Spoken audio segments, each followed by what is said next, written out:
All right, here we go. Logarithm review for the SLO test. You'll get these two formulas at the top. Another basic of the logarithms is the thing for the swoop.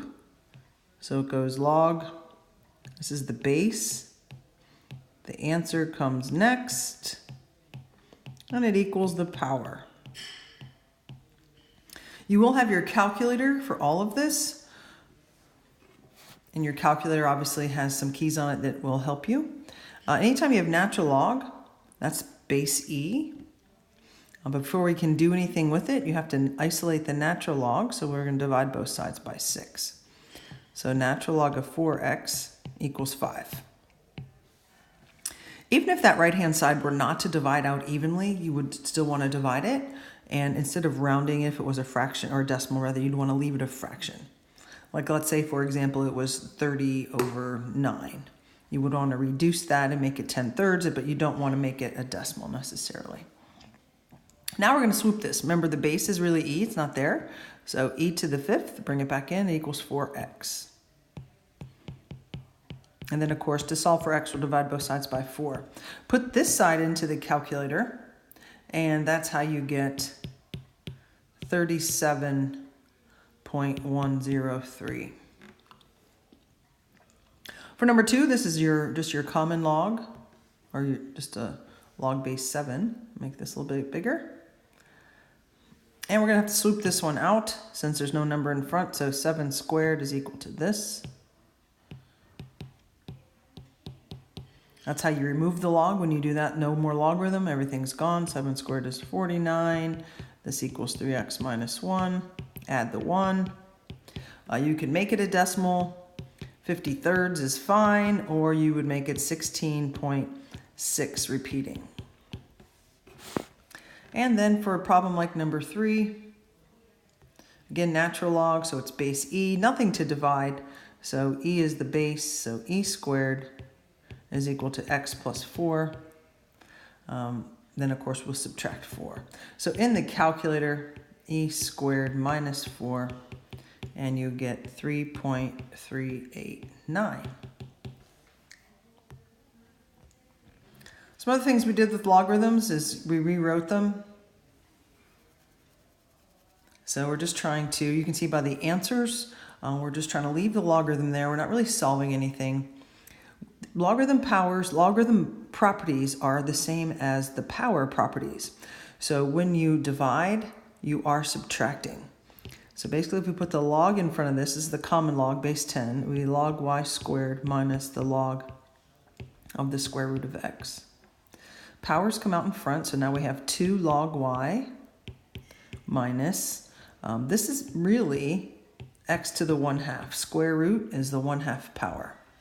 So then the 1/2 will also come out in front of just that one. And it looks like that's as far as we would go. And so that would be B.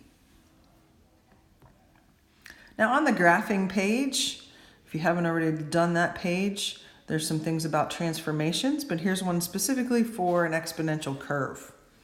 So when you graph y equals 3 to the x, you get some points. You get 0, 1 specifically, and you get 1, 3. Those 2 points are kind of important. You also get an asymptote right here on the x-axis. So the graph looks like this. That is the graph of y equals 3 to the x. Now you will have your calculator. I just want to point out those points so I can show you the translation. So we're going to reflect it around the x-axis. So that means we're going to send this down. So now it's down here, and then we're going to move it 5 to the left. So we could actually do this point for point. So if we send this point down, and then 5 to the left, we have these 2 points now. And so this is the new function g to the x, or g of x rather. To write the equation of g of x, because you don't have an equation to type into the calculator, reflecting around the x-axis is the sign first. And then when you move an exponential function left or right, it's controlled by the power. It's still controlled by where the x is, and you still add and subtract, but now it's all in the power. If you recall the formulas on the front, you will have those formulas given to you on a formula sheet, but this is the formula, since it says continuous exponential, it is that one. So the initial population was 30 insects. So we're trying to write a function p of x. 30 insects was initial, base e. It's increasing. If it was decreasing, it'd be negative, but increasing is a positive power, and of course times time. Now you could put this into the calculator and you could look at the table. And you're basically looking for the answer, like in your XY table, you would look until you see 100 and look across to figure out what year that is. You actually get x equals 8 is the closest number to 100. So that makes it 2018 for the year. Or you could just solve it if you wanted to solve this equation. So we're looking for when does 100 equal our equation of 30e to the 0.15 t. Divide both sides by 30. Be careful of rounding this too soon. You need to leave this 10/3 because getting rid of some decimals too early will change the result. To get rid of base e, you physically put the natural log on both sides, so that's gone.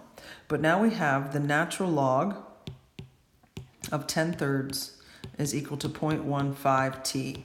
And then you would divide both sides by 0.15. That's not the log of 0.15. That's not e to the 0.15. It's a real just 0.15.